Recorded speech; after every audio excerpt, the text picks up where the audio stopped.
जय भीम, नमो बुद्धाय। हमारे चैनल में आपका स्वागत है। मैं हूं रामचंद्र मौर्य।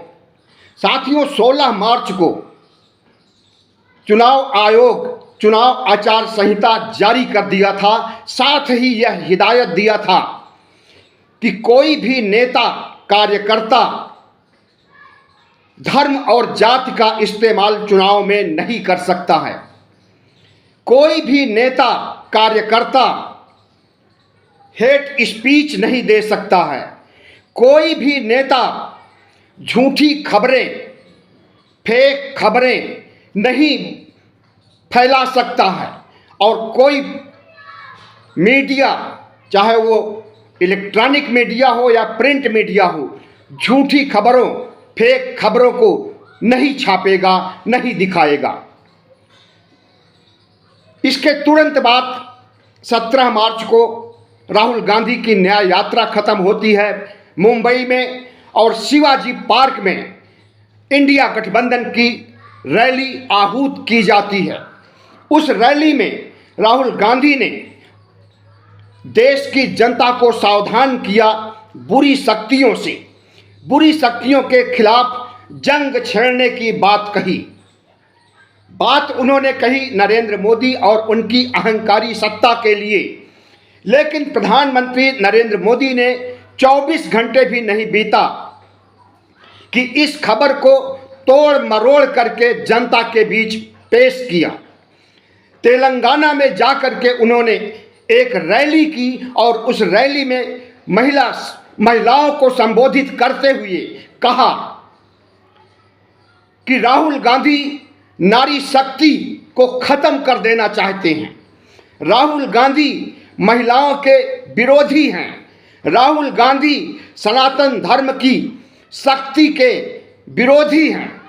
और सिर्फ प्रधानमंत्री ही नहीं बल्कि पूरा भगवा गैंग राहुल गांधी के शक्ति के खिलाफ जंग की बात को तोड़ मरोड़ करके पेश किया, और उन्हें सनातन विरोधी कहा गया, उन्हें महिला विरोधी कहा गया। तेलंगाना कांग्रेस के नेता जी निरंजन ने चुनाव आयोग को नोटिस दिया, चुनाव आयोग में कंप्लेन किया कि प्रधानमंत्री नरेंद्र मोदी ने चुनाव आचार संहिता जारी होने के 48 घंटे के अंदर ही आचार संहिता की धज्जियां उड़ा दी हैं। राहुल गांधी ने कहा कि बुरी शक्तियों के खिलाफ जंग छेड़ने की बात, लेकिन इसे तोड़ मरोड़ करके प्रधानमंत्री नरेंद्र मोदी ने महिलाओं के खिलाफ, सनातन के खिलाफ बात कही है, जो घोर आपत्तिजनक है। तेलंगाना के इस कांग्रेसी नेता ने सोशल मीडिया पर भी अपने लेटर को शेयर किया, जो कंप्लेन की गई थी उसे शेयर किया। प्रधानमंत्री नरेंद्र मोदी बगैर हेट स्पीच दिए, बगैर तोड़ मरोड़ करके पेश किए किसी भी तथ्य को, बगैर धर्म का इस्तेमाल किए, बगैर मुसलमानों के ध्रुवीकरण, हिंदू मुस्लिम ध्रुवीकरण के एक भी चुनाव नहीं जीते हैं आज तक। तो कैसे विश्वास किया जाए कि 2024 के चुनाव में वह चुनावी आचार संहिता की धज्जियां नहीं उड़ाएंगे। याद कीजिए, कुछ महीनों पहले कर्नाटक के चुनाव में प्रधानमंत्री नरेंद्र मोदी ने जय बजरंग बली का नारा लगवाया था, कर्नाटक की जनता से जयकारा लगवाया था कर्नाटक की जनता से रैली में। और इतना ही नहीं, प्रधानमंत्री नरेंद्र मोदी ने कहा था, जब ईवीएम की बटन दबाइए तो बोलिए जय बजरंग बली। तो चुनाव में धर्म का इस्तेमाल भारतीय जनता पार्टी शुरू से करते आ रही है, और आज भी भारतीय जनता पार्टी के तमाम नेता इस्तेमाल करते हैं। और प्रधानमंत्री नरेंद्र मोदी ने इसीलिए 22 जनवरी 2024 को राम मंदिर की प्राण प्रतिष्ठा और उद्घाटन भी किया, चुनाव जीतने के लिए। इसे सारी दुनिया जानती है। ऐसा नहीं है कि प्रधानमंत्री नरेंद्र मोदी को पता नहीं है कि आचार संहिता लग चुकी है।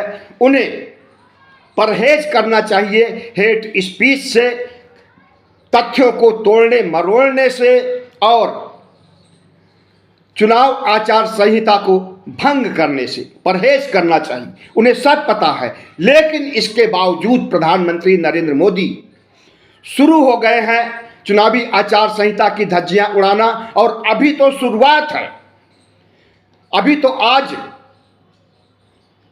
20 मार्च है, 19 अप्रैल से इलेक्शन शुरू होगा, वोटिंग शुरू होगी। अभी पूरे 1 महीने हैं और इन 1 महीने में चुनावी आचार संहिता की कितनी धज्जियां उड़ाएगी आप देखिएगा। और चुनावी आचार संहिता की धज्जियां उड़ाकर ही प्रधानमंत्री नरेंद्र मोदी चुनाव जीतना चाहेंगे। ऐसा नहीं है कि कभी चुनाव आचार संहिता के खिलाफ कार्रवाई नहीं हुई है। बाला साहब ठाकरे जो महाराष्ट्र के शिवसेना के एक कद्दावर नेता थे, इन्हें 6 साल के लिए वोट देने के अधिकार और चुनाव लड़ने के अधिकार से वंचित किया गया था। 25 साल पहले 28 जुलाई 1999 को इन्होंने मुसलमानों के खिलाफ हेट स्पीच दिया था और तत्कालीन चुनाव आयोग ने इनके ऊपर कार्रवाई की थी। लेकिन प्रधानमंत्री नरेंद्र मोदी के ऊपर न कभी कार्रवाई हुई है और न होगी। कुछ साल पहले चुनाव आयुक्त अशोक लवासा ने प्रधानमंत्री नरेंद्र मोदी को नोटिस भेजा था जरूर। चुनाव आचार संहिता का उल्लंघन किया था प्रधानमंत्री नरेंद्र मोदी ने। परिणाम क्या हुआ कि दंड मिलना चाहिए नरेंद्र मोदी को, लेकिन दंड मिल गया अशोक लवासा को। अशोक लवासा को चुनाव आयोग से निकाल करके फेंक दिया गया, उन्हें बर्खास्त कर दिया गया प्रधानमंत्री नरेंद्र मोदी के इशारे पर। तो राजीव कुमार क्या डर रहे हैं? आज के चुनाव आयुक्त राजीव कुमार क्या प्रधानमंत्री नरेंद्र मोदी को चुनाव आचार संहिता की धज्जियां उड़ाने की छूट देंगे या दे चुके हैं? कोई कार्रवाई नहीं होगी। एक नहीं, इन 3-4 दिनों में कई कंप्लेन जारी हुई है, कंप्लेन की गई है चुनाव आयोग से। आपको बताएं हम कि टीएमसी के सांसद साकेत गोखले ने कंप्लेंट किया है कि पिछले रविवार को आंध्र प्रदेश में वायुसेना के हेलीकॉप्टर से पल्लनाडु लोकसभा सीट पर जाकर के प्रचार किया प्रधानमंत्री नरेंद्र मोदी ने। यह कंप्लेंट भी चुनाव आयोग को की गई है और अभी तो शुरुआत है। अभी जैसे जैसे वक्त बीतेगा प्रधानमंत्री नरेंद्र मोदी की कंप्लेंट चुनाव आयोग के पास पहुंचेगी। लेकिन क्या चुनाव आयोग कार्रवाई करेगा प्रधानमंत्री के खिलाफ?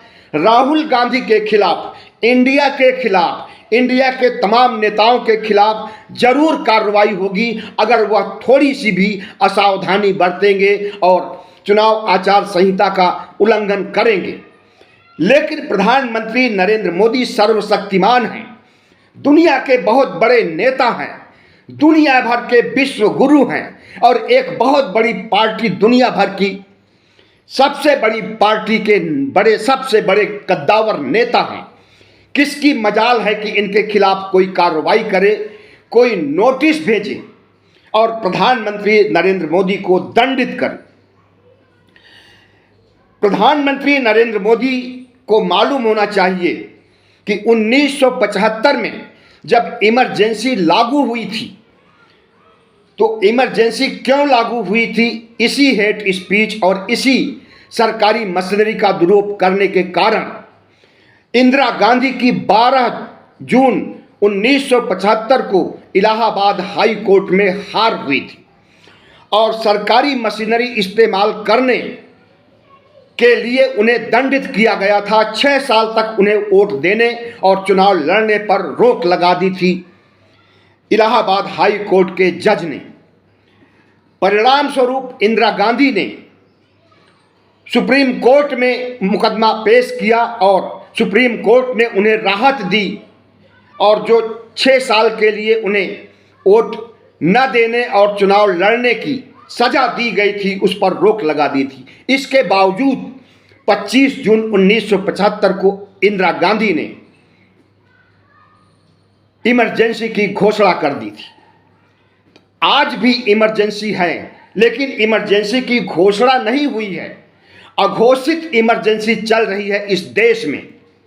और प्रधानमंत्री नरेंद्र मोदी अपने अहंकारी स्वभाव, अपने तानाशाही स्वभाव के कारण विपक्ष को खत्म करने पर तुले हुए हैं, विपक्ष के नेताओं को जेल में डालने पर तुले हुए हैं और बेगुनाह होते हुए भी इंडिया गठबंधन के नेताओं को अपने पाले में कर रहे हैं और उन्हें किसी न किसी बहाने सीबीआई, ईडी, आईटी के चलते जेलों में ठूस रहे हैं।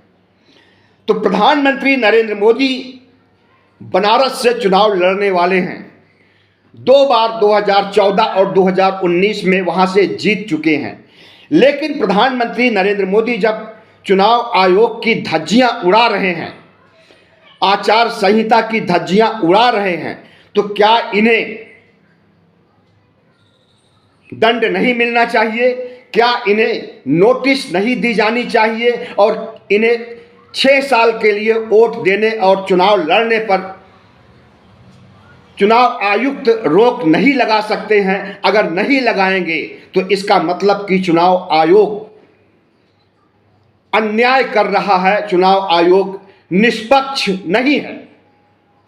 सिर्फ विपक्ष को निशाना बनाने के लिए चुनाव आयोग कार्रवाई करता है, लेकिन सत्ता पक्ष और खास करके प्रधानमंत्री के ऊपर चुनाव आयोग की कोई कार्रवाई नहीं होती है। अभी तो चुनाव प्रचार की शुरुआत हुई है आचार संहिता लगने के बाद।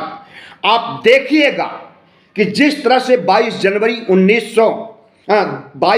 2024 को राम मंदिर का उद्घाटन किया गया था, प्राण प्रतिष्ठा की गई थी, उन सब को का वीडियो जारी किया जाएगा भारतीय जनता पार्टी की तरफ से, आईटी सेल की तरफ से और गोदी मीडिया की ओर से। और प्रधानमंत्री नरेंद्र मोदी खुद फिर से राम मंदिर जाएंगे और हो सकता है कि चुनावी भाषण भी दें, जिस तरह का चुनावी भाषण उन्होंने 22 जनवरी 2024 को दिया था। प्रधानमंत्री नरेंद्र मोदी इस देश को जिस ओर ले जा रहे हैं, उससे यही कहा जा सकता है कि हमारा संविधान खतरे में है। खुद बड़ी बड़ी गलतियां करेंगे, उनके खिलाफ न कोर्ट खड़ा होता है, न चुनाव आयोग खड़ा होता है। और विपक्ष जो कि छोटी मोटी गलतियां किया होगा, हम नहीं मानते कि विपक्ष बेदाग हैं, और उसके लिए उसे बड़ी सजा दी जाती है और इंडिया गठबंधन को तोड़ने के लिए बहाना ढूंढा जाता है नेताओं को निशाने पर लेने के लिए। हाई कोर्ट और सुप्रीम कोर्ट को क्या संज्ञान नहीं लेना चाहिए? क्या राजीव कुमार भी डर रहे हैं अशोक लवासा की तरह? इनकी भी नौकरी खतरे में हो जाएगी, इन्हें भी चुनाव आयोग से निकाल बाहर कर दिया जाएगा। अगर डर रहे हैं तब यह लोकतंत्र और संविधान के साथ न्याय नहीं कर रहे हैं, और अगर निडर हैं तो इन्हें प्रधानमंत्री के खिलाफ नोटिस देना चाहिए और कार्रवाई करनी चाहिए। बहुत बहुत धन्यवाद। हमारे चैनल को सब्सक्राइब कीजिएगा, लाइक कीजिएगा और शेयर कीजिएगा।